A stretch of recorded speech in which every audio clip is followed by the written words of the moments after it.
Desde el Teatro del Centro de Conferencias en Salt Lake City, Utah, esta es la sesión del sábado por la mañana de la Conferencia General Semestral número 190 de la Iglesia de Jesucristo de los Santos de los Últimos Días. Los discursantes han sido seleccionados de entre las autoridades y los oficiales generales de la Iglesia. La música para esta sesión está a cargo del coro del Tabernáculo de la Manzana del Templo. Esta transmisión es un servicio público de Bonneville Distribution. Se prohíbe cualquier reproducción, grabación, transcripción o uso de otra índole de este programa sin el debido consentimiento por escrito. El presidente Henry B. Eyring, segundo consejero de la primera presidencia de la Iglesia, dirigirá esta sesión.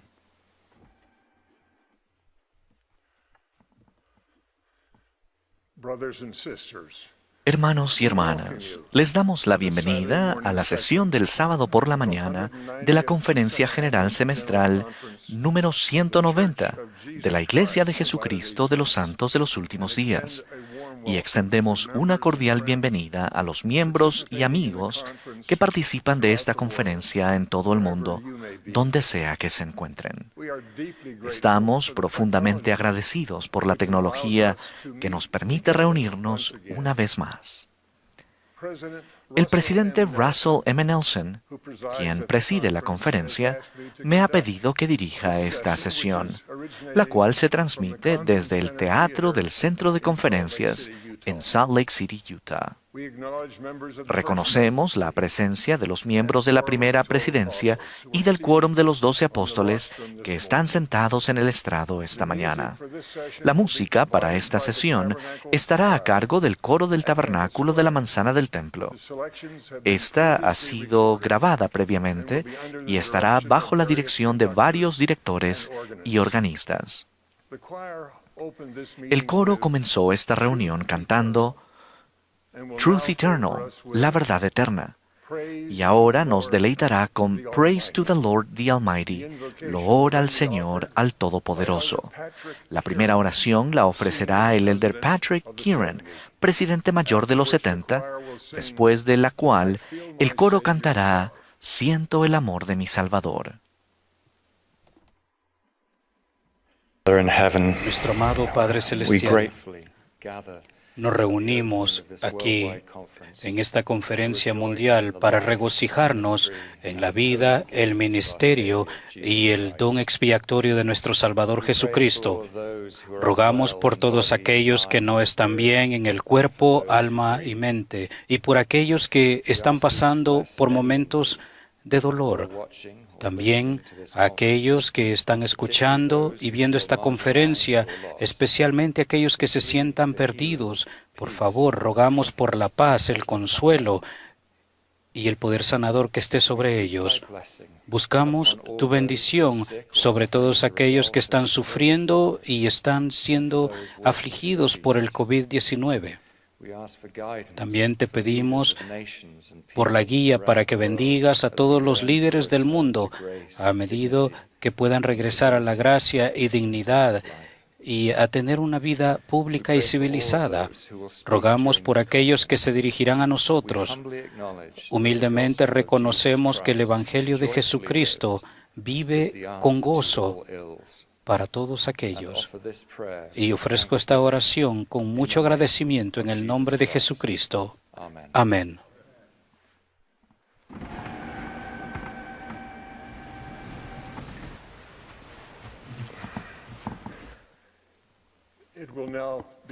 Ahora tendremos el privilegio de escuchar a nuestro amado profeta, el presidente Russell M. Nelson. Le seguirán el elder David A. Bednar, del quórum de los 12 apóstoles, y el elder Scott D. Whiting, de los 70. Luego nos dirigirá la palabra la hermana Michelle D. Craig, primera consejera de la Presidencia General de las Mujeres Jóvenes.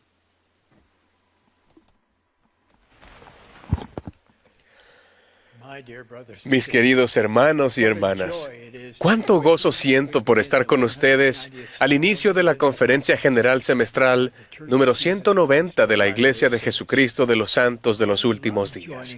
Me encanta unirme a ustedes en sus hogares o donde quiera que se encuentren para escuchar juntos los mensajes de profetas, videntes y reveladores y otros líderes de la Iglesia. Cuán agradecidos nos sentimos por la tecnología que nos permite conectarnos como una gran congregación mundial de discípulos de Jesucristo. La conferencia general del mes de abril fue vista por más personas que ninguna otra conferencia anterior, y tenemos toda expectativa de que eso ocurrirá de nuevo. En los últimos meses, una pandemia mundial, incendios forestales devastadores y otros desastres naturales han puesto nuestro mundo al revés. Me lamento con cada uno de ustedes que ha perdido a un ser querido durante este tiempo y ruego por todos los que estén sufriendo en estos momentos. Mientras tanto, la obra del Señor sigue adelante con firmeza.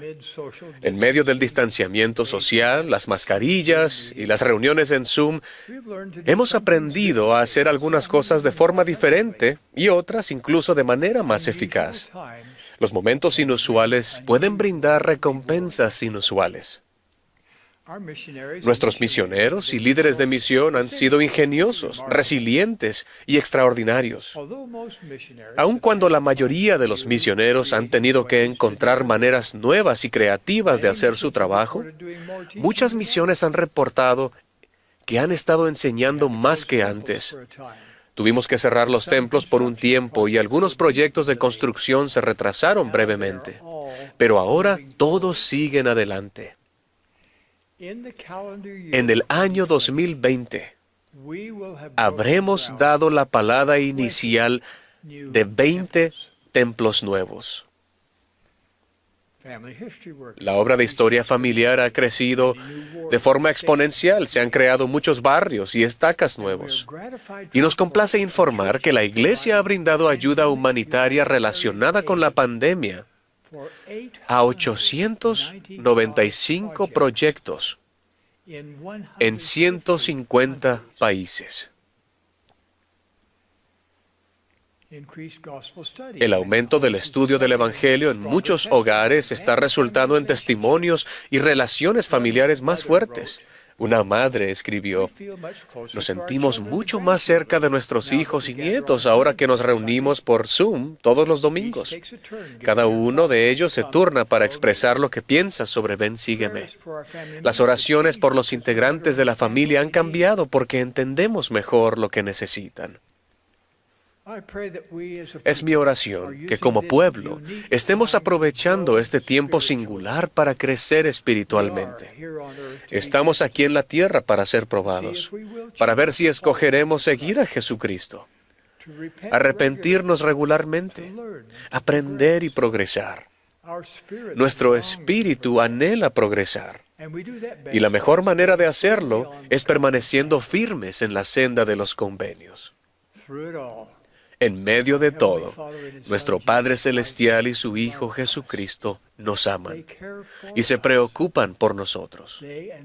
Ellos y sus santos ángeles velan por nosotros. Sé que eso es verdad. Al reunirnos para escuchar las palabras que el Señor ha inspirado a sus siervos que expresen, les invito a meditar en la promesa que el Señor hizo.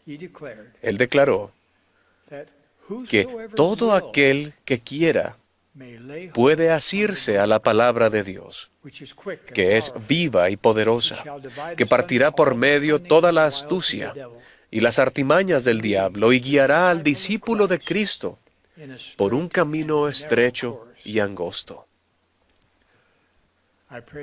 Ruego que escojan asirse a la palabra de Dios, cual se declarará durante esta conferencia general. Ruego que sientan el amor perfecto del Señor por ustedes.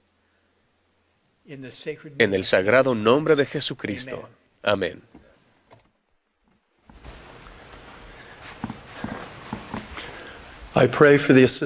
Ruego que todos tengamos la ayuda del Espíritu Santo mientras les comparto los pensamientos y sentimientos que han acudido a mi mente y corazón en preparación para esta conferencia general.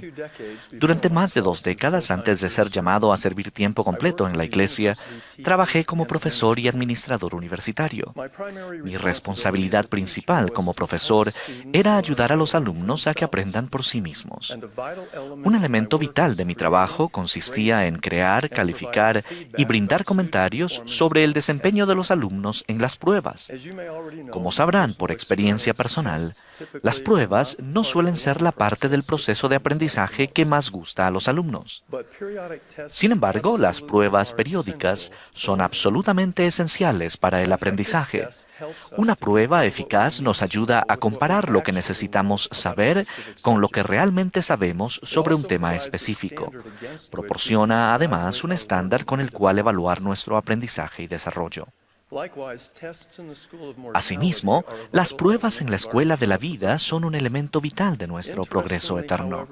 Sin embargo, es curioso que la palabra prueba no se encuentra ni una sola vez en el texto de los libros canónicos en inglés. Más bien, se utilizan palabras como probar, examinar y escudriñar para describir varios modelos para demostrar debidamente nuestro conocimiento espiritual, nuestra comprensión y devoción al eterno plan de felicidad de nuestro Padre Celestial y nuestra capacidad de procurar las bendiciones de la expiación del Salvador. Aquel que fue el autor del plan de salvación describió el propósito mismo de nuestra aprobación terrenal al utilizar las palabras probar, examinar y escudriñar en las escrituras antiguas y modernas. Y con esto los probaremos, para ver si harán todas las cosas que el Señor su Dios les mandare. Consideren esta súplica del salmista David.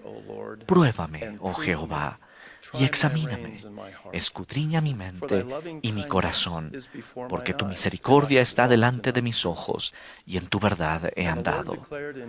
Y en 1833 el Señor declaró, no temáis pues a vuestros enemigos, porque he decretado en mi corazón probaros en todas las cosas, dice el Señor, para ver si permanecéis en mi convenio aún hasta la muerte, a fin de que seáis hallados dignos.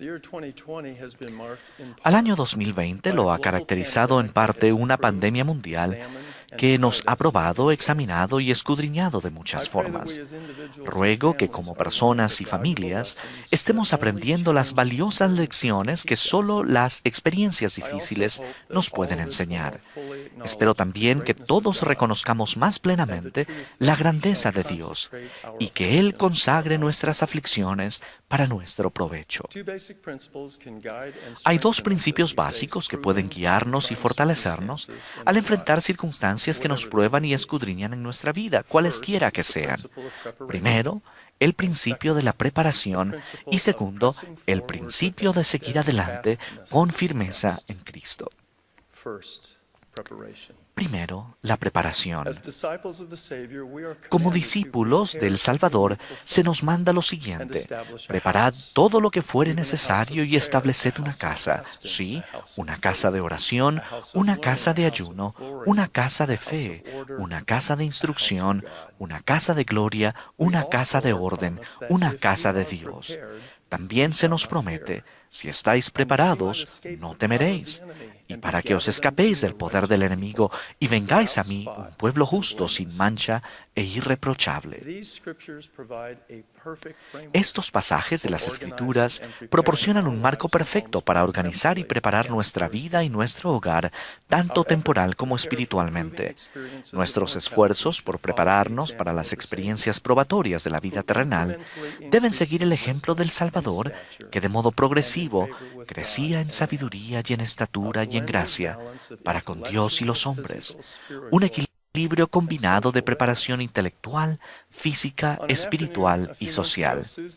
Una tarde, hace unos meses, Susan y yo hicimos un inventario de nuestro almacenamiento de alimentos y suministros de emergencia. En ese momento, el COVID-19 se extendía rápidamente y una serie de terremotos habían sacudido nuestra casa en Utah. Desde los primeros días de nuestro matrimonio, nos hemos esforzado por seguir el consejo profético sobre cómo prepararnos para desafíos imprevistos, por lo que el examinar nuestro estado de preparación en medio del virus y de los terremotos parecía algo bueno y oportuno. Queríamos saber la calificación que habíamos obtenido en estas pruebas inesperadas. Aprendimos bastante. En muchos aspectos, nuestro trabajo de preparación era satisfactorio. Sin embargo, en otros aspectos era necesario mejorar, porque no habíamos reconocido ni atendido ciertas necesidades particulares de manera oportuna. También nos reímos mucho. Descubrimos, por ejemplo, provisiones en un armario aislado que habían sido parte de nuestro almacenamiento de alimento durante décadas. Francamente, teníamos miedo de abrir e inspeccionar algunos de los recipientes por temor a desencadenar otra pandemia mundial. Se alegrarán al saber que desechamos apropiadamente los materiales peligrosos y que se eliminó el riesgo para la salud del mundo. Algunos miembros de la Iglesia opinan que los planes y suministros de emergencia, el almacenamiento de alimentos y los kits de 72 horas ya no deben ser importantes, porque las autoridades generales no han hablado recientemente y de manera extensa sobre esos y otros temas relacionados en conferencia general. Sin embargo, durante décadas, los líderes de la Iglesia han proclamado repetidas advertencias para que nos preparemos. La constancia del consejo profético a lo largo del tiempo crea un potente concierto de claridad y un volumen de advertencia mucho más fuerte que el que pueden producir las actuaciones de un solista. Así como los tiempos difíciles ponen al descubierto las insuficientes o insuficiencias en la preparación temporal, es también durante las pruebas difíciles que las enfermedades de la indiferencia y la complacencia espirituales infligen sus efectos más perjudiciales. De la parábola de las 10 vírgenes aprendemos, por ejemplo, que postergar la preparación conduce a no pasar la prueba con éxito. Recuerden cómo las 5 vírgenes insensatas no se prepararon adecuadamente para el examen que les dieron el día de la llegada del esposo. Las insensatas, tomando sus lámparas, no tomaron consigo aceite, mas las prudentes tomaron aceite en sus vasijas juntamente con sus lámparas. Y a la medianoche se oyó un clamor: «He aquí el novio viene, salid a recibirle». Entonces todas aquellas vírgenes se levantaron y arreglaron sus lámparas. Y las insensatas dijeron a las prudentes: «Dadnos de vuestro aceite, porque nuestras lámparas se apagan». Pero las prudentes respondieron diciendo: «Para que no nos falte a nosotras y a vosotras, id más bien a los que venden y comprad para vosotras mismas». Y mientras ellas iban a comprar, vino el novio, y las que estaban preparadas entraron con él a las bodas, y se cerró la puerta. Y después vinieron también las otras vírgenes diciendo: «Señor, Señor, ábrenos». Mas respondiendo él dijo: «De cierto os digo que no me conocéis». Al menos en este examen, las 5 vírgenes insensatas demostraron ser solo oidoras y no hacedoras de la palabra. Tengo un amigo que era un alumno concienzudo en la Facultad de Derecho. En el transcurso de un semestre, Sam invirtió tiempo todos los días para revisar, resumir y aprender de sus notas para cada curso en el que estaba inscrito. Seguía el mismo modelo para todas sus clases al final de cada semana y cada mes. Su enfoque le permitió aprender la ley y no simplemente memorizar detalles. Y a medida que se acercaban los exámenes finales, Sam estuvo preparado. De hecho, descubrió que el periodo de exámenes finales era una de las partes menos estresantes de su formación jurídica. La preparación eficaz y oportuna precede al hecho de pasar la prueba con éxito. El enfoque de Sam en su formación jurídica destaca uno de los modelos principales del Señor para el crecimiento y el desarrollo. Pues he aquí, así dice el Señor Dios: daré a los hijos de los hombres línea por línea, precepto por precepto, esto, un poco aquí y un poco allí. Y benditos son aquellos que escuchan mis preceptos y prestan atención a mis consejos, porque aprenderán sabiduría, pues a quien reciba le daré más. Invito a que cada uno meditemos bien sobre nuestros caminos y nos examinemos a nosotros mismos para ver si estamos en la fe y nos probemos a nosotros mismos. ¿Qué hemos aprendido durante estos últimos meses sobre los ajustes y las restricciones en el estilo de vida? ¿Qué necesitamos mejorar en nuestra vida en el aspecto espiritual, físico, social, emocional e intelectual? Ahora es el momento de prepararnos y probarnos a nosotros mismos, que estamos dispuestos y somos capaces de hacer todo lo que el Señor nuestro Dios nos mande. Segundo, seguir adelante. En una ocasión asistí al funeral de un joven misionero que murió en un accidente. El padre del misionero habló en el servicio y describió el dolor de la inesperada separación terrenal de un hijo amado. Declaró con franqueza que, personalmente, no entendía las razones ni el momento de tal evento. Sin embargo, siempre recordaré que ese buen hombre también declaró que sabía que Dios conocía las razones y el momento de la muerte de su hijo. Y eso era suficiente para él. Dijo a la congregación que él y su familia, aunque afligidos, estarían bien. Sus testimonios permanecían firmes e inquebrantables. Concluyó con esta afirmación: quiero que sepan que en lo que respecta al Evangelio de Jesucristo, nuestra familia está totalmente entregada a Él. Totalmente. Aunque la pérdida de un ser querido fue dolorosa y difícil, los miembros de esta valiente familia estaban preparados espiritualmente para probar o demostrar que podían aprender lecciones de importancia eterna a través de los sufrimientos. La fidelidad no es ser insensato ni fanático. Más bien, es confiar y depositar nuestra confianza en Jesucristo como nuestro Salvador, en su nombre y en sus promesas. Al seguir adelante con firmeza en Cristo, teniendo un fulgor perfecto de esperanza y amor por Dios y por todos los hombres, somos bendecidos con una perspectiva y una visión eternas que se extienden mucho más allá de nuestra limitada capacidad mortal. Se nos permitirá congregarnos y permanecer en lugares santos y no ser movidos hasta que venga el día del Señor. Mientras servía como presidente de la Universidad Brigham Young, Idaho, el elder Jeffrey R. Holland vino al campus en diciembre de 1998 para hablar en uno de nuestros devocionales semanales. Susan y yo invitamos a un grupo de alumnos a reunirse y conversar con el elder Holland antes de que él transmitiera su mensaje.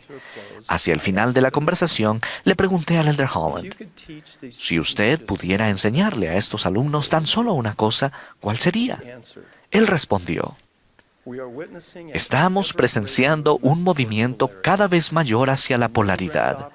Se acabarán las opciones de un territorio intermedio para nosotros, los santos de los últimos días. El medio del camino desaparecerá. Si solo se mantienen a flote en la corriente de un río, van a llegar a cualquier sitio, simplemente donde los lleve la corriente. Seguir la corriente, seguir la marea, ir a la deriva, no será suficiente. Hay que elegir. El no elegir es una elección. Aprendan a elegir ahora mismo. La declaración del elder Holland sobre el aumento de la polarización ha probado ser profética a juzgar por los acontecimientos y las tendencias sociales en estos 22 años desde que le hice la pregunta. Al predecir la creciente divergencia entre los caminos del Señor y los del mundo, el elder Holland advirtió que los días de tener cómodamente un pie en la iglesia restaurada y un pie en el mundo estaban desapareciendo rápidamente. Este siervo del Señor alentaba a los jóvenes a elegir, a prepararse y a llegar a ser devotos discípulos del Salvador. Él los estaba ayudando a prepararse y a seguir adelante a través de las experiencias de la vida que los probarían, examinarían y escudriñarían. El proceso de probarnos a nosotros mismos es una parte fundamental del gran plan de felicidad del Padre Celestial. Prometo que en tanto nos preparemos y sigamos adelante con fe en el Salvador, todos podremos recibir la misma calificación en el examen final de la vida terrenal. Bien, buen siervo y fiel, sobre poco has sido fiel, sobre mucho te pondré. Entra en el gozo de tu Señor. Testifico que Dios el Padre Eterno es nuestro Padre. Jesucristo es su Hijo unigénito y viviente, nuestro Salvador y Redentor. Testifico de estas verdades en el sagrado nombre del Señor Jesucristo. Amén.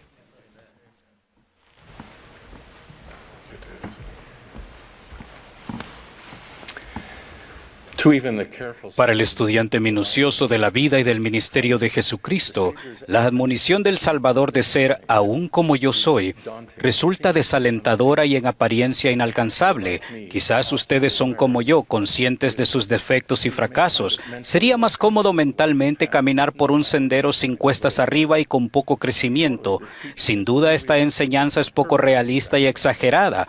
Racionalizamos, ya que elegimos la comodidad del camino de menor resistencia, quemando así menos calorías de las que necesitamos. ¿Qué pasa si el llegar a ser aún como Él no es algo metafórico, ni siquiera durante nuestra condición mortal? ¿O qué tal si hasta cierto punto alcanzable en esta vida hay un prerequisito para entrar en Él de nuevo? Y si aún como yo soy significa con exactitud y precisión lo que quiere decir el Salvador, entonces ¿qué nivel de esfuerzo estaríamos dispuestos a dar para invitar su milagroso poder a nuestra vida con el fin de que cambiemos? El elder Neil A. Maxwell enseñó: al reflexionar sobre el hecho de que Jesús nos mandara a ser como Él, vemos que nuestra circunstancia actual es una en la que no somos necesariamente inicuos, sino que más bien es una en la que somos muy tibios y tenemos muy poco entusiasmo por su causa, que en realidad es también nuestra causa. Alabamos a Jesús, pero rara vez lo emulamos. Un ministro religioso, Charles Sheldon, expresó sentimientos similares de esta manera: nuestro cristianismo ama la facilidad y la comodidad demasiado como para cargar con algo tan áspero y pesado como una cruz. Todos estamos sujetos al mandato de llegar a ser como Él, tal como Jesucristo llegó a ser como el Padre. Según progresamos, llegamos a ser más completos, íntegros y plenamente desarrollados. Tal enseñanza no se basa en las doctrinas de ninguna religión, sino que proviene del Maestro.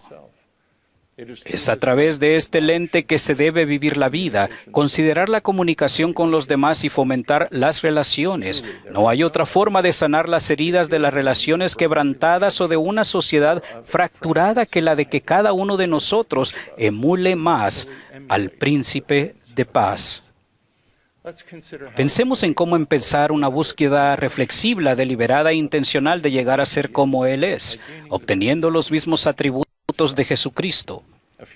Hace unos años, mi esposa y yo estábamos al principio del camino hacia la montaña más alta de Japón, el Monte Fuji. Al comenzar el ascenso, contemplamos la distante cumbre y nos preguntamos si podríamos llegar allí. A medida que progresábamos, la fatiga, los músculos doloridos y los efectos de la altitud se hicieron sentir. Mentalmente, centrarnos en el paso siguiente se convirtió en lo importante. Decíamos: quizás no pueda alcanzar pronto la cumbre, pero ahora mismo puedo dar el siguiente paso. La desalentadora tarea llegó a ser alcanzable, paso a paso. El primer paso en esta senda para llegar a ser como Jesucristo es tener el deseo de conseguirlo. Entender la admonición de ser como Él es bueno, pero esa comprensión tiene que ir acompañada por un anhelo de transformarnos, un paso a la vez, más allá del hombre natural. Para desarrollar ese deseo debemos saber quién es Él, saber algo de su carácter y buscar sus atributos en las Escrituras, los servicios de adoración y otros lugares santos. Al saber más acerca de Él, veremos sus atributos reflejados en los demás. Esto nos animará en nuestra búsqueda, porque si otras personas pueden lograr en cierta medida sus atributos, nosotros también. Si somos honestos con nosotros mismos, la luz de Cristo en nuestro interior nos susurra que hay una distancia entre el lugar donde estamos y el carácter deseado del Salvador. Esa honestidad es vital a fin de progresar para llegar a ser como Él. La honestidad es uno de sus atributos. Aquellos de nosotros que seamos valientes, podríamos preguntarle a un familiar, al cónyuge, a un amigo o a un líder espiritual, ¿qué atributo de Jesucristo necesitamos? Y quizás tengamos que agarrarnos para no caernos ante la respuesta. A veces nos vemos con espejos distorsionados que nos hacen ver o bien mucho más gordos o más delgados de lo que somos. Los amigos de confianza y la familia pueden ayudarnos a vernos con más exactitud, pero por muy cariñosos y serviciales que quieran ser, pueden ver las cosas de manera imperfecta. Es importante que le preguntemos a nuestro Padre Celestial qué necesitamos y dónde debemos centrar nuestros esfuerzos. Él tiene una visión perfecta de nosotros y con amor nos mostrará nuestras debilidades. Quizás se den cuenta que necesitan mayor paciencia, caridad, amor, esperanza, diligencia u obediencia. Tuve una experiencia que hizo crecer mi alma cuando un amoroso líder de la iglesia me sugirió que debería mostrar en mayor medida cierto atributo. Con amor, él suprimió cualquier posible tergiversación. Esa noche compartí esta experiencia con mi esposa. Ella fue caritativa y misericordiosa, aunque estuvo de acuerdo con su sugerencia. El Espíritu Santo me confirmó que el consejo de ambos provenía de un amoroso Padre Celestial. Podría ser útil completar con honestidad la actividad de atributos del capítulo 6 de Predicad mi Evangelio. Una vez que hayan realizado una evaluación honesta y decidido comenzar la escalada a la montaña, tendrán que arrepentirse. El presidente Russell M. Nelson enseñó con amor: al escoger arrepentirnos, escogemos cambiar. Permitimos que el Salvador nos transforme en la mejor versión de nosotros. Escogemos crecer espiritualmente y recibir gozo, el gozo de la redención en Él. Al escoger arrepentirnos, escogemos llegar a ser más semejantes a Jesucristo. Llegar a ser como Jesucristo requerirá cambiar el corazón y la mente, nuestro carácter, y el hacerlo solo es posible a través de la gracia salvadora de Jesucristo. Ahora que han decidido cambiar, arrepentirse y han buscado guía por medio de la oración, han meditado con honestidad y hayan deliberado en consejo con otros, tendrán que seleccionar un atributo que se convertirá en su centro de atención. Deberán comprometerse a realizar un esfuerzo significativo. Estos atributos no resultarán fáciles ni aparecerán de repente, pero mediante su gracia llegarán de forma gradual. Los atributos de Cristo son dones de un amoroso Padre Celestial para bendecirnos y a quienes nos rodean. Los esfuerzos para obtener estos atributos requerirán súplicas sinceras para obtener su ayuda divina. Si buscamos dones para servir mejor a los demás, Él nos bendecirá en nuestros esfuerzos. Perseguir egoístamente un don de Dios terminará en desilusión y frustración.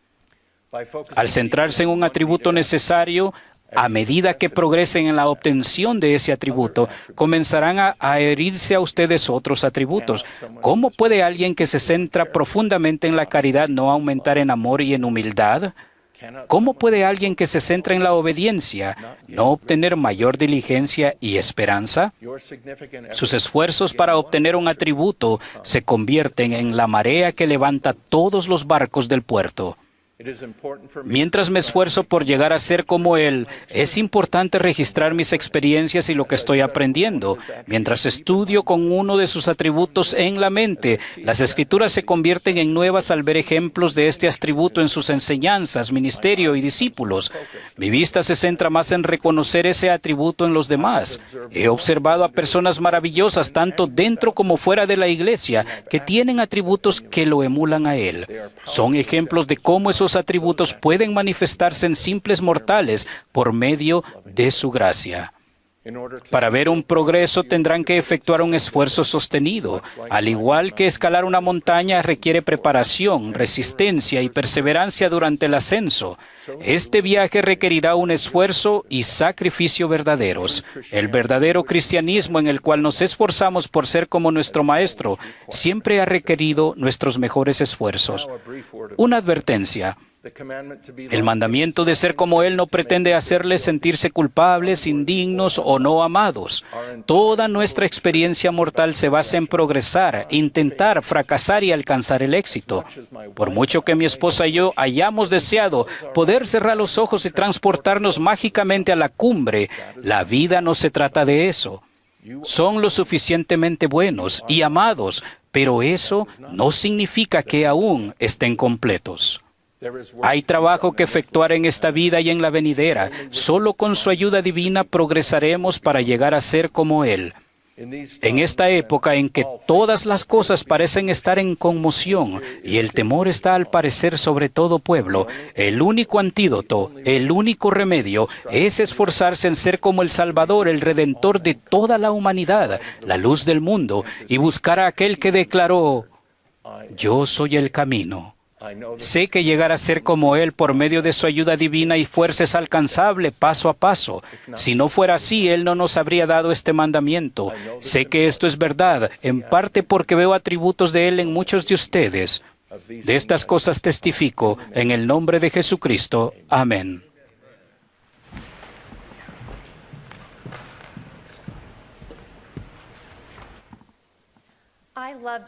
Me encanta el relato del Antiguo Testamento acerca de un siervo del profeta Eliseo. Una mañana temprano, el joven se despertó, salió y descubrió que la ciudad estaba rodeada por un gran ejército que estaba decidido a destruirla. Le dijo a Eliseo: "Oh, Señor mío, ¿qué haremos?". Eliseo le respondió: "No tengas miedo, porque son más los que están con nosotros que los que están con ellos". Eliseo sabía que el joven necesitaba algo más que consuelo. Necesitaba una visión. Entonces oró Eliseo: "Te ruego, oh Jehová, que abra sus ojos para que vea". Entonces Jehová abrió los ojos del joven y miró, y he aquí que el monte estaba lleno de gente de a caballo y de carros de fuego alrededor de Eliseo. Podría haber momentos en los que ustedes, como el criado, se encuentren luchando por ver cómo está actuando Dios en su vida, o sientan que están siendo sitiados, cuando las pruebas de la vida terrenal los pongan de rodillas. Esperen y confíen en Dios y en su tiempo, porque pueden confiar en Él con todo su corazón. Sin embargo, aquí hay una segunda enseñanza. Mis queridos hermanos y hermanas, ustedes también pueden orar para que el Señor les abra los ojos y vean algo que no verían normalmente. Quizás las cosas más importantes que debamos ver con claridad es quién es Dios y quiénes somos nosotros realmente, hijos e hijas de padres celestiales con una naturaleza divina y un destino eterno. Pídanle a Dios que les revele estas verdades, así como lo que Él siente por ustedes. Cuanto mejor entiendan sus verdaderos propósito e identidad en el fondo de su alma, más influirá ello en toda su vida. El comprender cómo nos ve Dios nos prepara el camino para ayudarnos a ver a los demás como Él los ve. El columnista David Brooks dijo: "Muchos de los grandes problemas de nuestra sociedad derivan de que las personas no sienten que se las ve ni se las conoce. Hay un atributo fundamental en el que todos debemos mejorar, el atributo de vernos unos a otros más profundamente y ser vistos más profundamente. Jesucristo ve a las personas profundamente. Él ve sus necesidades y quiénes pueden llegar a ser. Donde otros vieron pescadores, pecadores o publicanos, Jesús vio discípulos. Donde otros vieron a un hombre poseído por demonios, Jesús miró más allá de la aflicción exterior, lo reconoció y lo sanó. Aún en nuestras ocupadas vidas, podemos seguir el ejemplo de Jesús y ver a las personas, sus necesidades, su fe, sus dificultades y quiénes pueden llegar a ser. Cuando oro para que el Señor me abra los ojos para ver aquellas cosas que no vería normalmente, a menudo me hago dos preguntas y presto atención a las impresiones que llegan. ¿Qué es lo que estoy haciendo y debería dejar de hacer? ¿Y qué es lo que no estoy haciendo y debería comenzar a hacer? Hace unos meses, durante la Santa Cena, me hice esas preguntas y quedé sorprendida por la impresión que recibí. Deja de mirar el teléfono mientras esperas en fila. Mirar el teléfono en las filas había llegado a ser casi automático. Me parecía que era un buen momento para hacer varias cosas a la vez, ponerme al día con el correo electrónico, ver los titulares o revisar las publicaciones de las redes sociales. A la mañana siguiente me encontré esperando en una fila larga en una tienda. Saqué el teléfono y entonces recordé la impresión que había recibido. Guardé el teléfono y miré a mi alrededor. Vi a un caballero mayor en la fila delante de mí. Su carrito estaba vacío salvo por unas latas de comida para gatos. Me sentí un poco incómoda y simplemente le dije, veo que tiene un gato. Me dijo que se aproximaba una tormenta y que no quería quedarse sin comida para gatos. Conversamos brevemente y entonces se volvió hacia mí y dijo, no se lo he dicho a nadie, pero hoy es mi cumpleaños. Mi corazón se conmovió. Le deseé un feliz cumpleaños y ofrecí en silencio una oración de agradecimiento por no haber estado con el teléfono y haber perdido la oportunidad de ver realmente y conectarme con una persona que lo necesitaba. Sinceramente, no quiero ser como el sacerdote o el levita en el camino a Jericó, alguien que mira y pasa de largo, pero creo que muchas veces lo soy. Hace poco aprendí una valiosa lección acerca de ver profundamente gracias a una jovencita llamada Roslyn. La historia la compartió una amiga que se quedó desolada cuando su esposo, con quien llevaba más de 20 años de casada, se fue de la casa. Como sus hijos dividían su tiempo entre su padre y su madre, la perspectiva de asistir sola a la iglesia le parecía abrumadora. Esto fue lo que ella relató. En una iglesia en la que la familia tiene suma importancia, sentarse a solas puede ser doloroso. Ese primer domingo entré orando para que nadie me hablara. Apenas podía mantener la compostura y estaba al borde de las lágrimas. Me senté en mi lugar habitual, esperando que nadie notara cuán vacío estaba el banco. Una mujer joven de nuestro barrio se dio la vuelta y me miró. Fingí una sonrisa y ella también me sonrió. Vi la preocupación en su rostro. Rogué en silencio que no viniera a hablarme. No tenía nada positivo que decir y sabía que lloraría. Volví a bajar la vista y evité mirarla a los ojos. Durante la siguiente hora noté que de vez en cuando se daba la vuelta para mirarme. Ni bien terminó la reunión, vino directamente hacia mí. «Hola, Roslyn», dije en voz baja. Me abrazó y me dijo, «Hermana Smith, puedo ver que hoy está teniendo un mal día. Lo siento mucho. La amo». Como había previsto, empecé a llorar cuando me volvió a abrazar. Sin embargo, al marcharme pensé, quizás sí pueda superar esto después de todo. Esa dulce jovencita de 16 años me buscó cada domingo durante el resto del año para abrazarme y preguntar, ¿cómo está? Aquello marcó una gran diferencia en cómo me sentía al ir a la capilla. La verdad es que empecé a depender de esos abrazos. Alguien me había visto, alguien sabía que yo estaba allí, a alguien le importo. Como sucede con todos los dones que el Padre está tan dispuesto a ofrecernos, el ver profundamente requiere que le pidamos y luego que actuemos. Pidan ver a los demás como Él lo hace, sus verdaderos hijos e hijas con potencial infinito y divino. Luego actúen al amar, servir y reafirmar su valor y potencial según se sientan inspirados. A medida que esto se convierta en el patrón en nuestra vida, descubriremos que estamos convirtiéndonos en verdaderos discípulos de Jesucristo y los demás podrán confiar en nosotros con su corazón. Y siguiendo este patrón también descubriremos nuestros propios propósito e identidad verdaderos. Mi amiga recordó otra experiencia que tuvo sentada en ese mismo banco vacío, sola, preguntándose si 20 años de esfuerzo por vivir el Evangelio en su hogar no habían servido para nada. Necesitaba algo más que un consuelo tranquilizador, necesitaba una visión. Sentía que una pregunta le atravesaba el corazón. ¿Por qué hiciste esas cosas? ¿Las hiciste por la recompensa, la alabanza de los demás o el resultado deseado? Ella dudó por un momento, indagó en su corazón y entonces pudo contestar con certeza. Las hice porque amo al Salvador y amo su Evangelio. El Señor le abrió los ojos para ayudarla a ver. Este simple pero poderoso cambio de visión la ayudó a continuar avanzando con fe en Cristo, a pesar de sus circunstancias.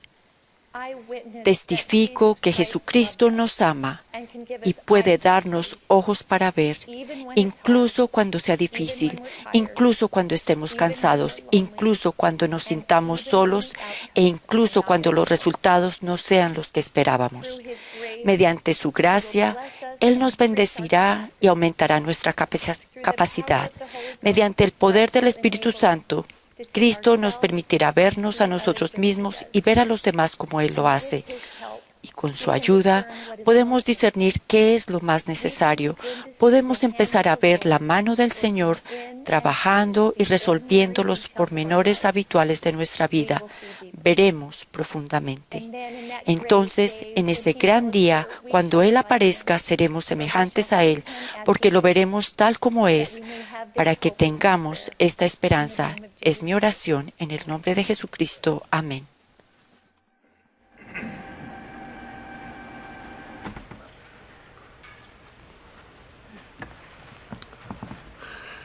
We invite you, wherever you may be, Los invitamos, allí donde estén, a que se unan al coro para cantar Venid, hijos del Señor. Después del himno tendremos el privilegio de escuchar al elder Quentin L. Cook y al elder Ronald A. Rasband del Quórum de los 12 Apóstoles.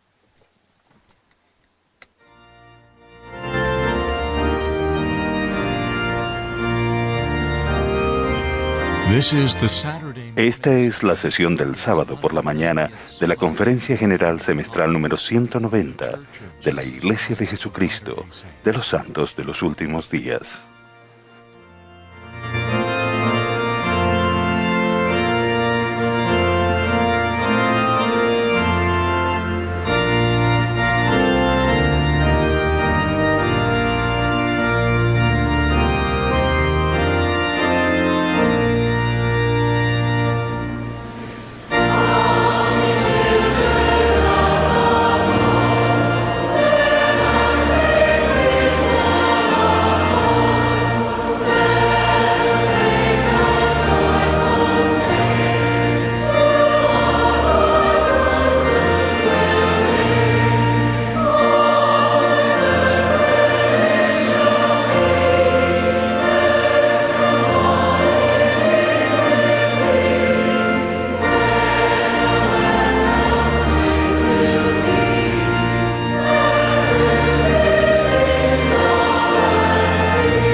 La rectitud y la unidad son profundamente significativas.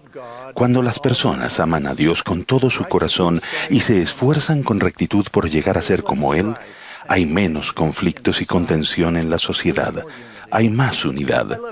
Me encanta un relato verídico que es un ejemplo de esto. Cuando era joven, el general Thomas L. Kane, quien no era miembro de nuestra iglesia, ayudó y defendió a los santos cuando se les requirió huir de Nabú. Fue defensor de la iglesia durante muchos años. Y en 1872, el general Kane, su talentosa esposa Elizabeth Wood Kane y sus 2 hijos viajaron desde su casa en Pensilvania hasta Salt Lake City. Acompañaron a Brigham Young y a sus colaboradores en un difícil viaje hacia el sur hasta St. George, Utah. Elizabeth encaró con ciertas dudas su primera visita a Utah en cuanto a las mujeres. Algunas de las cosas de las que se enteró le sorprendieron. Por ejemplo, descubrió que cualquier carrera con la que cualquier mujer pudiera ganarse la vida estaba disponible para ella en Utah. También halló que los miembros de la iglesia eran amables y comprensivos con los indígenas americanos. Durante el viaje se quedaron en Fillmore, en la casa de los King. Elizabeth escribió que mientras Matilda preparaba una comida para el presidente Young y su grupo, 5 indígenas entraron en la habitación. Aunque no habían sido invitados, estaba claro que esperaban unirse al grupo. La hermana King les habló en su dialecto. Ellos escucharon y se sentaron sobre sus mantas, con una mirada agradable en el rostro. Elizabeth preguntó a uno de los niños King, ¿qué les dijo tu madre a esos hombres? La respuesta del hijo de Matilda fue, ella dijo, estos forasteros llegaron primero y solo he cocinado lo suficiente para ellos.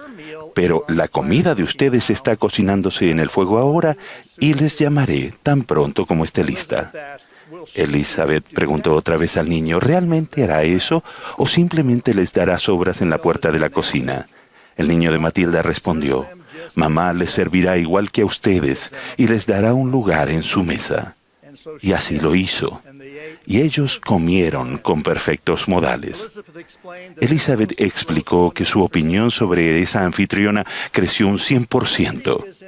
La unidad aumenta cuando las personas son tratadas con dignidad y respeto, aunque sean diferentes en sus características externas. Como líderes, no estamos bajo la ilusión de que en el pasado toda relación era perfecta, que toda conducta era como la de Cristo, o que todas las decisiones eran justas. Sin embargo, nuestra religión enseña que todos somos hijos de nuestro Padre Celestial y lo adoramos a Él y a su Hijo Jesucristo, quien es nuestro Salvador. Nuestro deseo es que nuestros corazones y mentes estén entrelazados con rectitud y unidad y que seamos uno con ellos. Rectitud es un término amplio y extenso, pero ciertamente incluye vivir los mandamientos de Dios. Esta nos hace merecedores de las ordenanzas sagradas que constituyen la senda de los convenios y nos bendice para que el Espíritu dé dirección a nuestra vida. El ser rectos no depende de que cada uno de nosotros tenga todas las bendiciones en su vida en este momento. Es posible que no estemos casados o que no se nos haya bendecido con hijos o que no tengamos otras bendiciones deseadas ahora, pero el Señor ha prometido que las personas rectas que son fieles morarán con Dios en un estado de interminable felicidad. Unidad también es un término amplio y extenso, pero ciertamente ejemplifica el primer gran mandamiento y el segundo, de amar a Dios y amar a nuestros semejantes. Denota un pueblo de Sión cuyos corazones y mentes están entrelazados con unidad. El contexto de mi mensaje es el contraste y las lecciones de las Sagradas Escrituras. Han pasado 200 años desde que el Padre y su Hijo Jesucristo aparecieron por primera vez y comenzaron la restauración del Evangelio de Jesucristo en 1820. El relato de Cuarto Nefi en el Libro de Mormón incluye un periodo similar de 200 años después de que el Salvador se apareció y estableció su iglesia en la antigua América. El registro histórico que leemos en Cuarto Nefi describe un pueblo donde no había envidias, contiendas, tumultos, mentiras, asesinatos ni lascivia de ninguna especie. Debido a esa rectitud, el registro declara que ciertamente no podía haber un pueblo más dichoso entre todos los que habían sido creados por la mano de Dios. Con respecto a la unidad en Cuarto Nefi, se lee que no había contenciones en la tierra a causa del amor de Dios que moraba en el corazón del pueblo. Desafortunadamente, Cuarto Nefi describe luego un cambio drástico que comenzó en el año 201, cuando la iniquidad y la división destruyeron la rectitud y la unidad. Las profundidades de la depravación que se produjo en ese tiempo fueron tan inicuas que finalmente el gran profeta Mormón se lamenta con su hijo Moroni diciendo: «Oh, mi hijo, ¿cómo puede un pueblo como este que se deleita tanta abominación, cómo podemos esperar que Dios detenga su mano en juicio contra nosotros?» En esta dispensación, aunque vivimos en una época especial, el mundo no ha sido bendecido con la rectitud y la unidad escritas en Cuarto Nefi. De hecho, vivimos en momentos de divisiones particulares. Sin embargo, los millones que han aceptado el Evangelio de Jesucristo se han comprometido a lograr tanto la rectitud como la unidad. Todos somos conscientes de que podemos mejorar, y ese es nuestro desafío en esta época. Podemos ser una fuerza para elevar y bendecir a toda la sociedad. En este punto decisivo, a los 200 años de historia de nuestra Iglesia, comprometámonos como miembros de la Iglesia del Señor a vivir en rectitud y estar unidos como nunca antes. El presidente Russell M. Nelson nos ha pedido que demostremos mayor cortesía, amor racial y étnica, y respeto mutuo. Esto significa amarnos unos a otros y a Dios, aceptar a todos como hermanos y hermanas y ser verdaderamente un pueblo de Sión. Con nuestra doctrina que incluye a todos, podemos ser un oasis de unidad y celebrar la diversidad. Unidad y diversidad no son cosas opuestas. Podemos lograr una mayor unidad a medida que fomentemos un ambiente de inclusión y respeto por la diversidad. Durante el periodo que serví en la presidencia de Estaca de San Francisco, California, tuvimos congregaciones que hablaban español, tongano, samoano, tagalo y mandarín. Nuestros barrios de habla inglesa estaban compuestos por personas de diferentes orígenes raciales y culturales. Había amor y rectitud y unidad. Los barrios y las ramas de la Iglesia de Jesucristo de los Santos de los Últimos Días están determinados por la geografía o por el idioma, no por la raza ni la cultura. La raza no se registra en la cédula de miembro. Al principio del Libro de Mormón, aproximadamente 550 años antes del nacimiento de Cristo, se nos enseña el mandamiento fundamental con respecto a la relación entre los hijos del Padre Celestial. Todos deben guardar los mandamientos del Señor y todos están invitados a participar de la bondad del Señor. Y a nadie de los que a Él vienen desecha, sean negros o blancos, esclavos o libres, varones o mujeres, y se acuerda de los paganos, y todos son iguales ante Dios, tanto los judíos como los gentiles. El ministerio y el mensaje del Salvador han declarado constantemente que todas las razas y colores son hijos de Dios. Todos somos hermanos y hermanas. En nuestra doctrina creemos que en el país anfitrión de la restauración, los Estados Unidos, su constitución y los documentos relacionados escritos por hombres imperfectos fueron inspirados por Dios para bendecir a todas las personas. Como leemos en Doctrina y Convenios, esos documentos se establecieron y deben preservarse para los derechos y la protección de toda carne, conforme a los principios justos y santos. Dos de esos principios eran el albedrío y la responsabilidad por los pecados propios. Y el Señor declaró: por tanto, no es justo que un hombre sea esclavo de otro. Y para este fin he establecido la constitución de este país, por mano de hombres sabios, que levanté para este propósito mismo y redimí la tierra por el derramamiento de sangre. Esta revelación se recibió en 1833, cuando los santos en Missouri estaban sufriendo grandes persecuciones. En el encabezamiento de la sección 101 de Doctrina y Convenios leemos en parte: el populacho los había echado de sus hogares en el condado de Jackson. Abundaban las amenazas de muerte contra los miembros de la iglesia. En esa época había mucha tensión en varios frentes. Muchos habitantes de Missouri consideraban a los indígenas americanos enemigos implacables y querían expulsarlos del lugar, y además muchos de los colonos en Missouri eran dueños de esclavos y se sentían amenazados.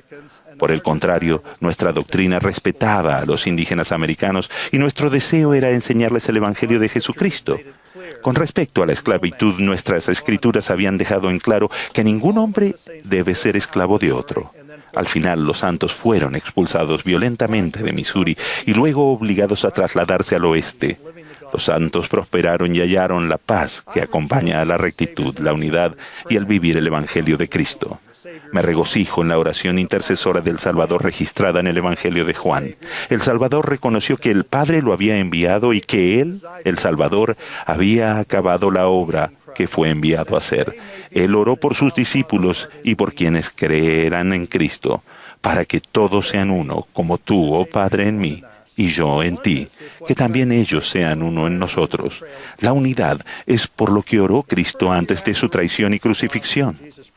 En el primer año después de la restauración del Evangelio de Jesucristo, registrado en la sección 38 de Doctrina y Convenio, el Señor habla de guerras e iniquidad y declara: yo os digo, sed uno, y si no sois uno, no sois mío. Nuestra cultura de la Iglesia proviene del Evangelio de Jesucristo. La epístola de Pablo a los romanos es profunda. La Iglesia primitiva en Roma estaba compuesta por judíos y gentiles. Esos primeros judíos tenían una cultura judaica y habían obtenido su emancipación y comenzaron a multiplicarse y prosperar. Los gentiles de Roma, mientras tanto, tenían una cultura con una influencia helenística. Significaba que el apóstol Pablo entendía bien gracias a sus experiencias en Atenas y Corinto. Pablo presenta el Evangelio de Jesucristo de manera amplia. Relata aspectos pertenecientes a las culturas judía y gentil que estaban en conflicto con el verdadero Evangelio de Jesucristo. Básicamente, les pide a cada uno de ellos que dejen atrás los impedimentos culturales de sus creencias y cultura que no concuerden con el Evangelio de Jesucristo. Pablo aconseja a los judíos y a los gentiles que guarden los mandamientos, se amen unos a otros e indica que la rectitud conduce a la salvación. La cultura del Evangelio de Jesucristo no es una cultura gentil ni una cultura judaica. No la determina el color de la piel ni el lugar donde uno vive. Si bien nos regocijamos en las culturas particulares, debemos dejar atrás aspectos de esas culturas que estén en conflicto con el Evangelio de Jesucristo. Nuestros miembros y conversos nuevos a menudo provienen de diversos orígenes raciales y culturales. Si vamos a seguir la admonición del presidente Nelson de recoger al Israel disperso, veremos que somos tan diferentes como lo eran los judíos y los gentiles de la época de Pablo. Sin embargo, podemos estar unidos en nuestro amor por Jesucristo y en la fe en Él. La epístola de Pablo a los romanos establece el principio de que seguimos la cultura y la doctrina del Evangelio de Jesucristo. Es el momento para nosotros, incluso hoy. Las ordenanzas del templo nos unen de maneras especiales y nos permiten ser uno en toda forma eternamente significativa. Honramos a nuestros miembros pioneros en todo el mundo. No porque fueran perfectos, sino porque superaron las dificultades, hicieron sacrificios, aspiraron a ser semejantes a Cristo y se esforzaron por edificar la fe y ser uno con el Salvador. Su unidad con el Salvador los hizo uno entre sí. Ese principio es válido para ustedes y para mí hoy en día. El llamado a la acción para los miembros de la Iglesia de Jesucristo de los Santos de los Últimos Días es el de esforzarse por ser un pueblo de Sión, que sea uno en corazón y voluntad, y que viva en rectitud. Es mi oración que seamos rectos y unidos y completamente centrados en servir y adorar a nuestro Salvador Jesucristo, de quien testifico, en el nombre de Jesucristo. Amén.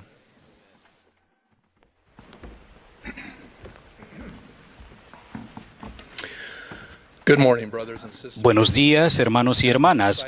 Como discípulo de nuestro Salvador Jesucristo, he esperado con anhelo la oportunidad de reunirnos de manera virtual desde todos los rincones del mundo para esta conferencia. Este ha sido un año de lo más inusual. Para mí comenzó con una asignación de la primera presidencia de dedicar al Señor un santo templo en Durban, Sudáfrica. Nunca olvidaré la grandiosidad del edificio, pero más que el entorno, atesoraré por siempre la dignidad de las personas que estaban tan bien preparadas para entrar en ese sagrado edificio.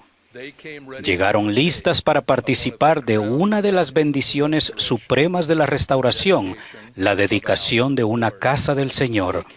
Llegaron con corazones llenos de amor por Él y por su expiación. Llegaron rebosantes de gratitud hacia nuestro Padre Celestial por brindar las ordenanzas sagradas que llevan a la exaltación. Llegaron dignas. Los templos, sin importar dónde se encuentren, se elevan por encima de los caminos del mundo. Todos los templos santos de los últimos días en el mundo, los 168, se erigen como testimonios de nuestra fe en la vida eterna y del gozo de vivirla con nuestra familia y nuestro Padre Celestial. La asistencia al templo aumenta nuestra comprensión de la Trinidad y del Evangelio sempiterno, de nuestro compromiso de vivir y enseñar la verdad y de nuestra disposición a seguir el ejemplo de nuestro Señor y Salvador Jesucristo. En el exterior de cada templo de la iglesia se encuentran las palabras «Santidad al Señor». El templo es la casa del Señor y un santuario para resguardarse del mundo. Su espíritu envuelve a quienes adoran dentro de esas paredes sagradas. Él establece las normas por las cuales entramos como sus invitados. Mi suegro, Blaine Twitchell, uno de los mejores hombres que he conocido, me enseñó una gran lección. La hermana Rasban y yo fuimos a visitarlo cuando se aproximaba al fin de su trayecto terrenal. Cuando entramos en la habitación, su obispo estaba a punto de irse. Al momento de saludar al obispo, pensé, «¿Qué obispo tan agradable se encuentra aquí ministrando a un miembro fiel de su barrio?» Le dije a Blaine, «Qué amable de parte del obispo venir a visitarte». Blaine me miró y respondió, «Fue mucho más que eso. Le pedí que viniera porque deseaba tener mi entrevista para la recomendación para el templo. Deseo oírme recomendado al Señor». Y lo hizo. La frase «recomendado al Señor» ha permanecido conmigo. Le ha dado una perspectiva nueva al hecho de ser entrevistados con regularidad por nuestros líderes de la iglesia. La recomendación para el templo es tan importante que en los primeros días de la iglesia y hasta 1891, el presidente de la iglesia firmaba todas las recomendaciones, ya sean jóvenes o adultos. Su entrevista para la recomendación para el templo no tiene que ver con qué hacer y qué no hacer. La recomendación no es una lista de verificación, un permiso o un boleto para conseguir asientos especiales. Tiene un propósito mucho más elevado y santo, a fin de ser merecedores del honor de tener una recomendación para el templo. Deben vivir en armonía con las enseñanzas de la Iglesia de Jesucristo de los Santos de los últimos días. En la entrevista tienen la oportunidad de examinar su alma con respecto a su fe personal en Jesucristo y su expiación. Tienen la bendición de expresar su testimonio del Evangelio restaurado, su disposición a sostener a quienes el Señor ha llamado para dirigir su iglesia, su fe en la doctrina del Evangelio, el cumplimiento de sus responsabilidades familiares, sus cualidades de honradez, castidad, fidelidad, obediencia, observancia de la palabra de sabiduría, la ley del diezmo y la santidad del día de reposo. Esos son principios fundamentales de una vida dedicada a Jesucristo y a su obra. Su recomendación para el templo refleja la intención profunda y espiritual de que se están esforzando por vivir las leyes del Señor y de amar lo que Él ama, la humildad, mansedumbre, la constancia, la caridad, el valor, la compasión, el perdón y la obediencia. Y ustedes se comprometen a vivir esas normas cuando firman ese documento sagrado. Su recomendación para el templo les abre las puertas del cielo a ustedes y a otras personas, brindándoles derechos y ordenanzas de significado eterno, entre ellas bautismos, investiduras, matrimonios y sellamientos. Al ser recomendados al Señor, se nos recuerda lo que se espera de un santo de los últimos días que guarda sus convenios. Mi suegro Blaine lo veía como una valiosa preparación para el día en que se presentara humildemente ante el Señor. Piensen en la ocasión en que Moisés subió al monte y el Señor Jehová apareció ante él en una zarza ardiente. Dios le dijo: «Quita el calzado de tus pies, porque el lugar en que tú estás, tierra santa es». El quitarse los zapatos en la puerta del templo implica despojarse de los deseos o placeres mundanos que nos distraen de nuestro crecimiento espiritual, dejar de lado aquellas cosas que nos desvían de nuestra preciada vida terrenal, elevarnos por encima de un comportamiento contencioso y dedicar tiempo a ser santos. Por designio divino, nuestro cuerpo físico es una creación de Dios, un templo para el Espíritu y al que se debe tratar con reverencia. Son muy ciertas las palabras de la canción de la primaria: «Mi cuerpo es un templo que siempre he de cuidar». Cuando el Señor se apareció a los nefitas, Él mandó: «Que seáis santificados por la recepción del Espíritu Santo, a fin de que en el postrer día os presentéis ante mí sin mancha». «¿Qué clase de hombres habéis de ser?», preguntó el Señor y respondió: «Aún como yo soy». Para ser recomendados al Señor debemos esforzarnos por ser como Él. Recuerdo cuando escuché al presidente Howard W. Hunter en su primer discurso como 14º presidente de la Iglesia. Él dijo: «Lo que deseo de todo corazón es que todos los miembros de la Iglesia sean dignos de entrar en el templo. Complacería mucho al Señor que todo miembro adulto fuera digno de recibir una recomendación para el templo y obtuviera una». Yo agregaría que una recomendación de uso limitado establecerá una senda clara para nuestros jóvenes. El presidente Nelson recordó las palabras del presidente Hunter. Ese día, 6 de junio de 1994, la recomendación para el templo se convirtió en un objeto diferente en mi billetera.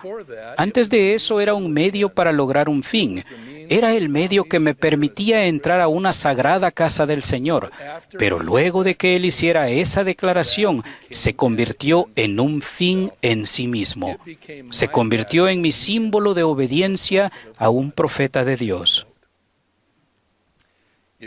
Si aún no han recibido una recomendación o si ésta ha caducado, pónganse en fila frente a la puerta del obispo, tal como lo hicieron los primeros santos frente a la puerta del templo de Nabú en 1845 y 1846.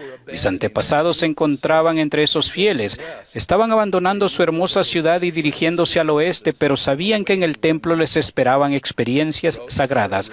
Sarah Rich, al referirse al empinado sendero de Iowa, escribió: «De no haber sido por la fe y el conocimiento que se nos impartió en ese templo, nuestro viaje habría sido como dar un salto al vacío». Eso es lo que nos perdemos si vamos por esta vida solos, sin la inspiración y la paz que se prometen en el templo. Comiencen ahora el proceso para llegar a ser recomendados al Señor, para que su Espíritu esté con ustedes en abundancia y sus normas les brinden paz de conciencia. Los líderes de los jóvenes, el presidente del Quórum de Élderes, la presidenta de la Sociedad de Socorro y los hermanos y hermanas ministrantes les ayudarán a prepararse, y su obispo o presidente de rama los guiará con amor. Hemos estado viviendo una época en la que los templos han estado cerrados o se limitó su uso. Para el presidente Nelson y para quienes servimos junto a él, la decisión inspirada de cerrar los templos fue dolorosa y llena de preocupación. El presidente Nelson se preguntó: ¿qué le diría al profeta José Smith? ¿Qué le diría a Brigham Young, a Wilford Woodruff y a los otros presidentes, hasta el presidente Thomas S. Monson? Ahora, de manera gradual y con gratitud, estamos reabriendo los templos para sellamientos e investiduras a una escala limitada. Ser dignos de asistir al templo, sin embargo, no se ha suspendido. Permítanme recalcar que, ya sea que tengan acceso al templo o no, necesitan una recomendación vigente para el templo para permanecer firmes en la senda de los convenios. A fines del año pasado, la hermana Rasband y yo nos encontrábamos en una asignación en Nueva Zelanda hablando a un grupo numeroso de jóvenes adultos solteros. No tenían acceso fácil a un templo. El de Hamilton se estaba renovando y aún estaban esperando la ceremonia de la palada inicial del templo en Auckland. Sin embargo, tuve la impresión de que había o debía animarlos a renovar o a recibir una recomendación para el templo. Aun cuando no podían presentarla en el templo, estarían presentándose a sí mismos ante el Señor, puros y preparados para servirle. El ser dignos de poseer una recomendación vigente para el templo es tanto una protección del adversario, porque han hecho un firme compromiso con el Señor con un respecto a la vida de ustedes, así como una promesa de que el Espíritu estará con ustedes. Llevamos a cabo la obra del templo cuando buscamos a nuestros antepasados y enviamos sus nombres para que se efectúen las ordenanzas por ellos. Mientras los templos han estado cerrados, todavía hemos podido buscar los datos de nuestros familiares. Con el Espíritu de Dios en nuestro corazón actuamos de manera vicaria en representación de ellos para que sean recomendados al Señor. Cuando trabajaba como director ejecutivo del Departamento de Templos, solía oír al presidente Gordon B. Hinckley referirse a un pasaje de las Escrituras que pronunció el Señor acerca del templo de Nabú. Continúese sin cesar la obra de mi templo, así como todas las obras que os he señalado, y redóblense vuestra diligencia, perseverancia, paciencia y obras, y de ningún modo perderéis vuestro galardón, dice el Señor de las huestes. Nuestra obra en el templo está vinculada a nuestra recompensa eterna. Recientemente se nos ha puesto a prueba. El Señor nos ha llamado a trabajar en los templos con diligencia, perseverancia y paciencia. El ser recomendados al Señor requiere esas cualidades. Debemos ser diligentes en vivir los mandamientos, perseverar en dar atención a nuestros convenios del templo y estar agradecidos por lo que el Señor continúa enseñándonos acerca de ellos, y ser pacientes mientras esperamos que se reabran los templos en su plenitud. Cuando el Señor nos llama a redoblar nuestros esfuerzos, nos está pidiendo que aumentemos en rectitud. Por ejemplo, podemos extender nuestro estudio de las Escrituras, la investigación de nuestra historia familiar y nuestras oraciones de fe para que podamos compartir nuestro amor por la casa del Señor con quienes se están preparando para recibir una recomendación para el templo, en especial los miembros de nuestra familia. Les prometo, como apóstol del Señor Jesucristo, que a medida que se esfuercen por redoblar sus esfuerzos rectos, sentirán una renovada devoción a Dios el Padre y a Jesucristo. Sentirán una abundancia de la guía del Espíritu Santo. Se sentirán agradecidos por sus convenios sagrados y sentirán paz al saber que son recomendados al Señor. En el nombre de Jesucristo. Amén.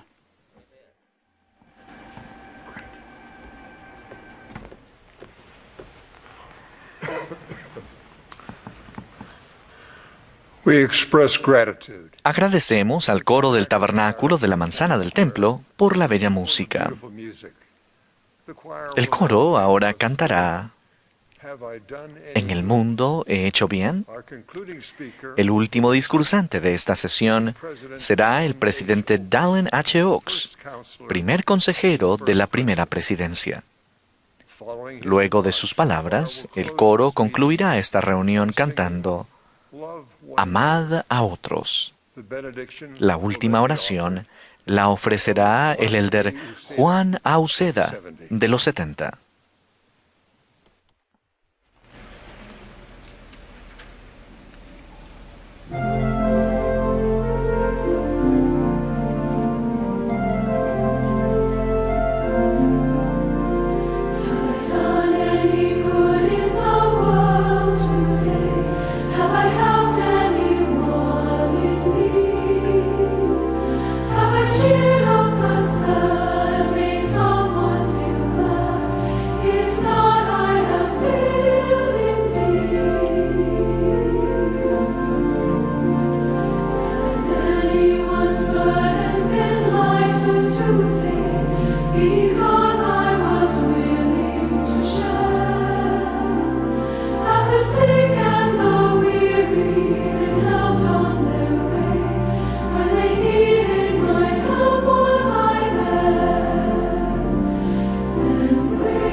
Las enseñanzas del Señor son por la eternidad y para todos los hijos de Dios.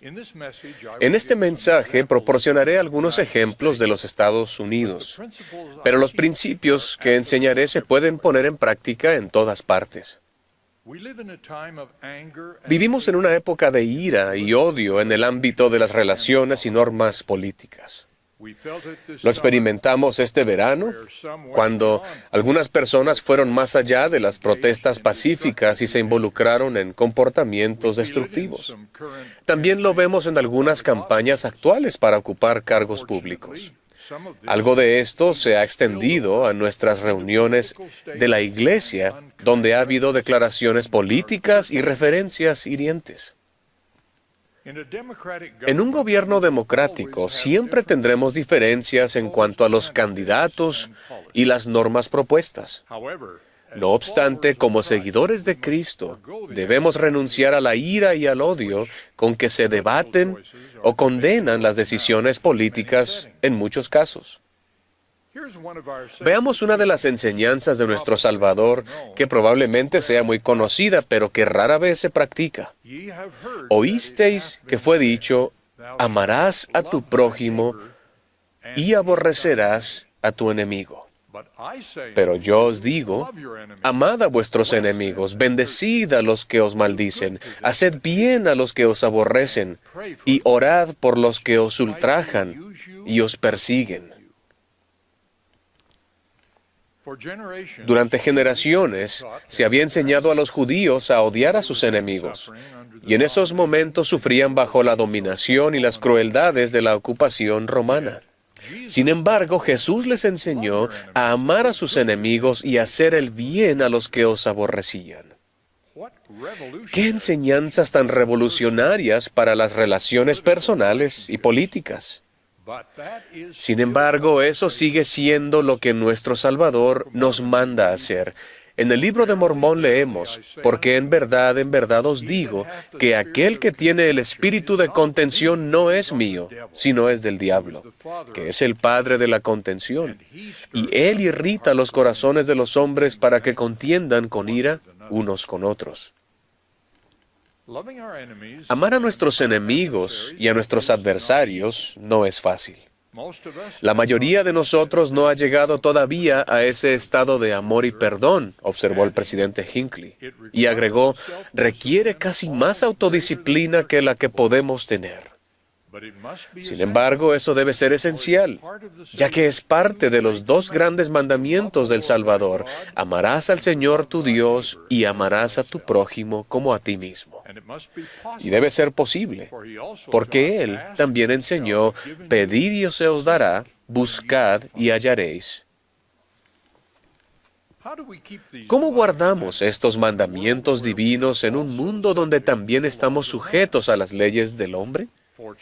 Afortunadamente, contamos con el ejemplo del propio Salvador sobre cómo equilibrar sus leyes eternas con los aspectos prácticos de las leyes hechas por el hombre.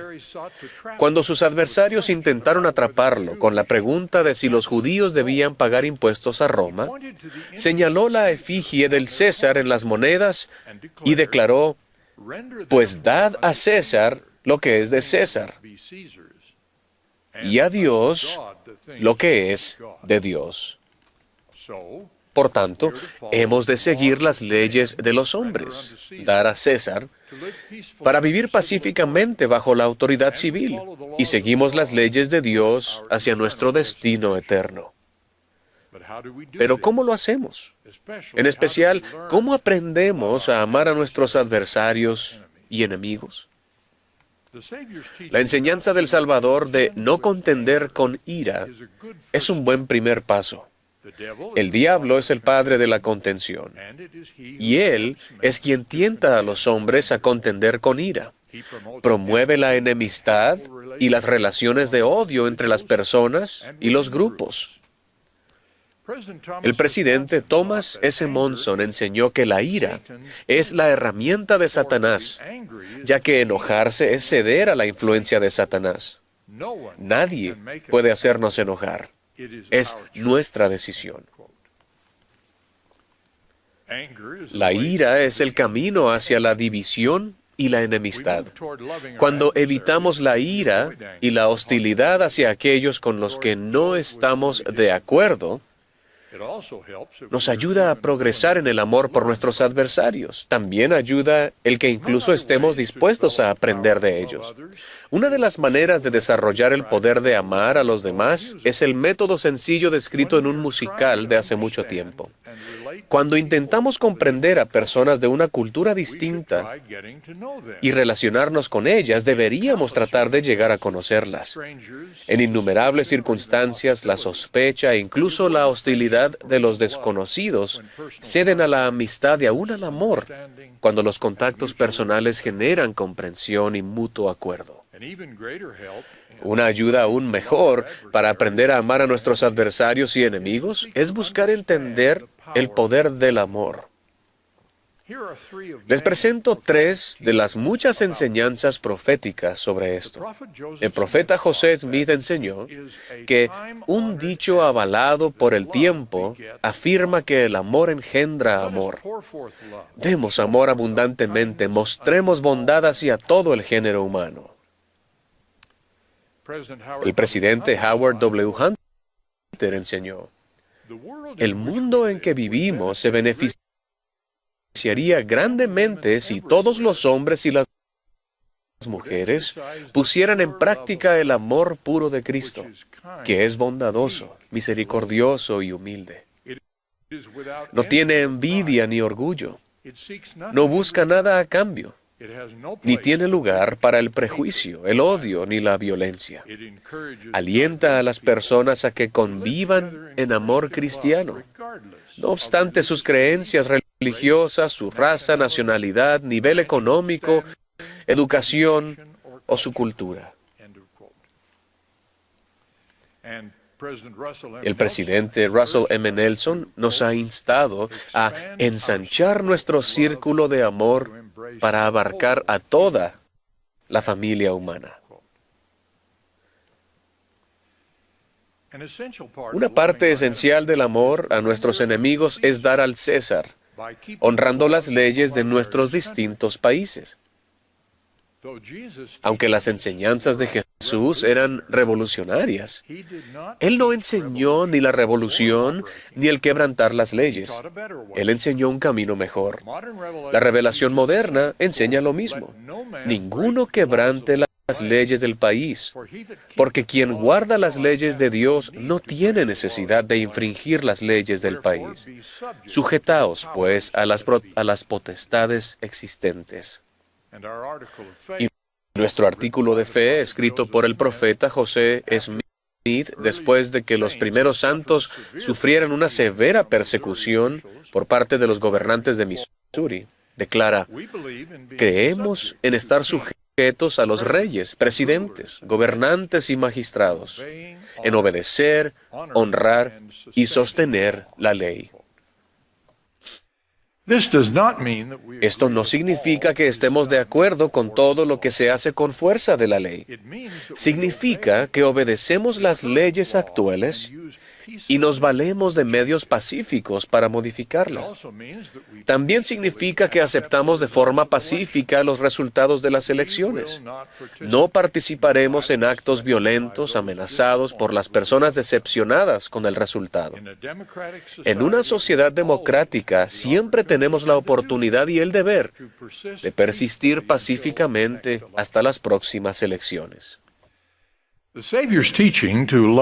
La enseñanza del Salvador de amar a nuestros enemigos se basa en la realidad de que todos los seres mortales son hijos amados de Dios.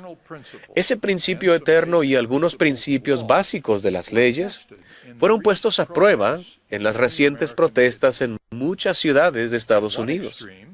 En un extremo, algunos parecen haber olvidado que la primera enmienda a la Constitución de los Estados Unidos garantiza el derecho del pueblo a reunirse pacíficamente y a solicitar al gobierno la reparación de sus agravios. Esa es la forma autorizada de concientizar al público y de centrarse en las injusticias del contenido o de la administración de las leyes. Y ha habido injusticias, tanto en comportamiento en público como en actitudes personales. Hemos manifestado racismo y sus agravios relacionados.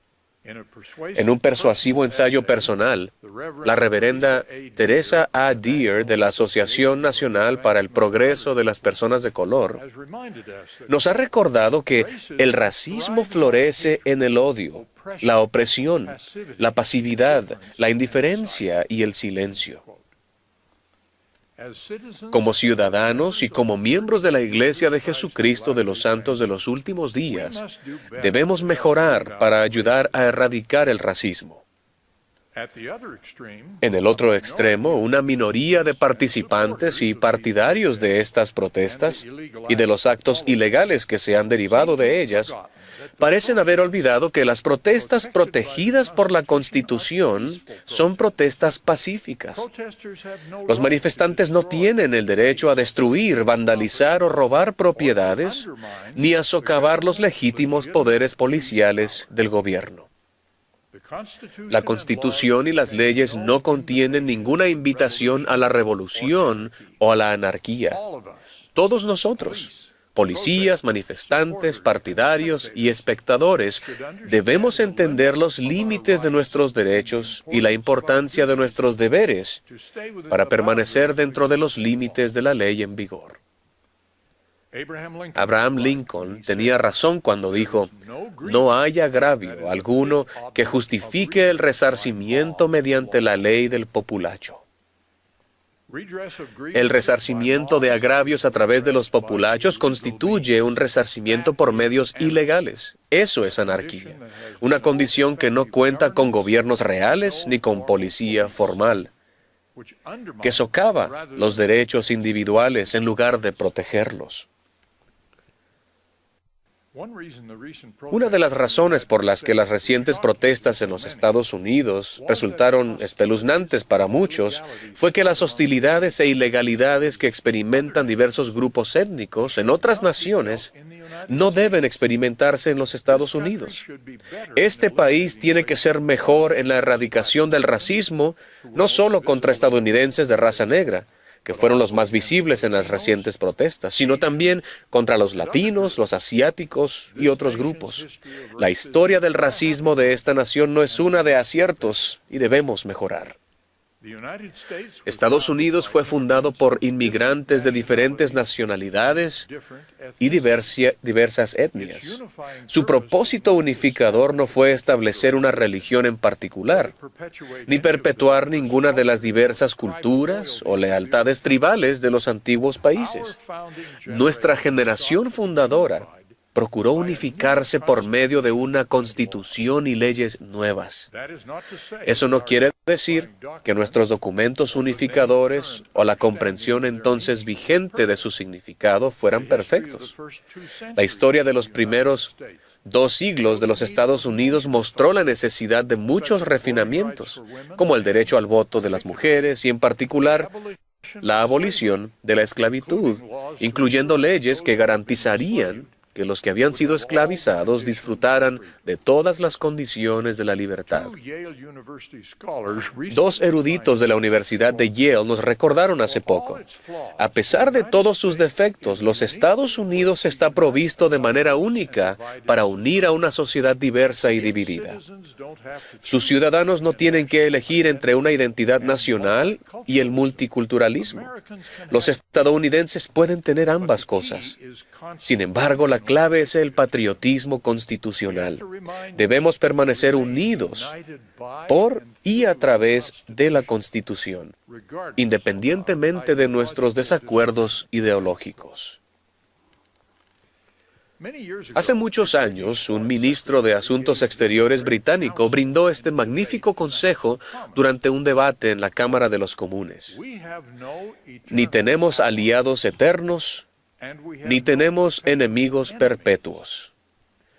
Nuestros intereses son eternos y perpetuos, y es nuestro deber atender esos intereses.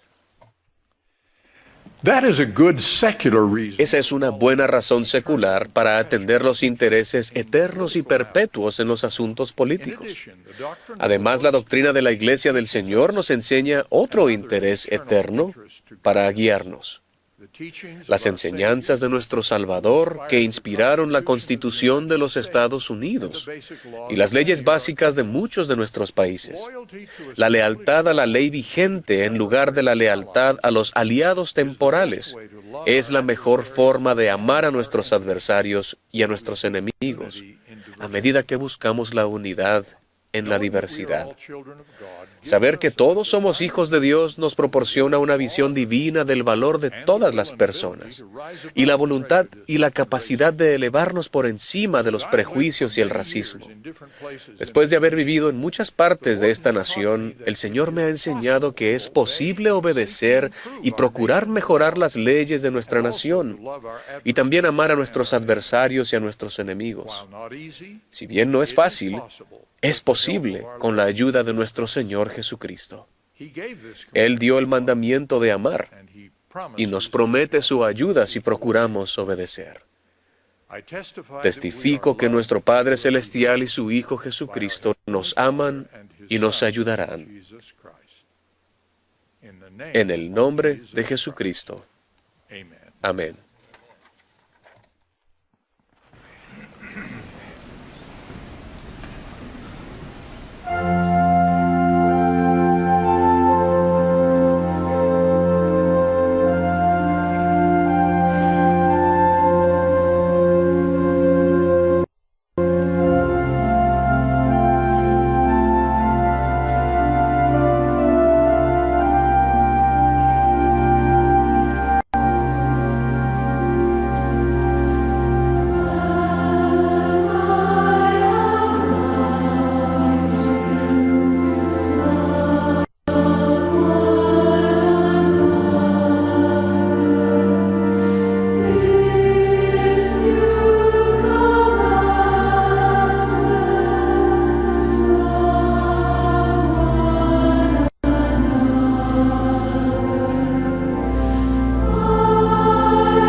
Our dear and kind, Nuestro amado Padre Celestial, inclinamos nuestra cabeza ante ti al concluir esta maravillosa sesión de la Conferencia General. Estamos aquí para expresar nuestra gratitud por tu amor y misericordia, por tu Hijo, por su vida, sus enseñanzas, su maravilloso amor por nosotros, su sacrificio expiatorio y su resurrección. Oramos especialmente el día de hoy por los jóvenes y los niños, para que puedan ver y sentir dentro de ellos las verdades hermosas y bellas y dulces del Evangelio restaurado. Rogamos otra vez por aquellos que están enfermos y afligidos de cualquier manera. Tu amado Hijo declaró a los nefitas de la antigüedad que Él es la luz y la vida del mundo. Así que rogamos que en nuestros hogares y comunidades podamos recibir y tener esa luz que proviene de Él. Pedimos por nuestros misioneros y miembros en todo el mundo. Y también oramos para que seamos pastores a aquellos que están en necesidad. Y lo hacemos con humildad, en el nombre de tu amado Hijo Jesucristo. Amén.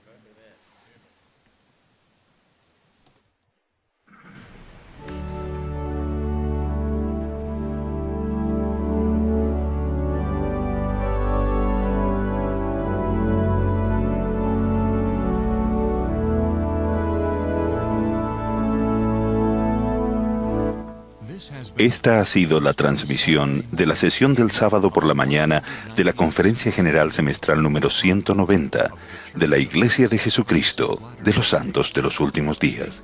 Los discursantes fueron seleccionados de entre las autoridades y oficiales generales de la Iglesia. La música estuvo a cargo del coro del Tabernáculo de la Manzana del Templo. Esta transmisión ha sido un servicio público de Bonneville Distribution. Se prohíbe cualquier reproducción, grabación, transcripción o uso de otra índole de este programa sin el debido consentimiento por escrito.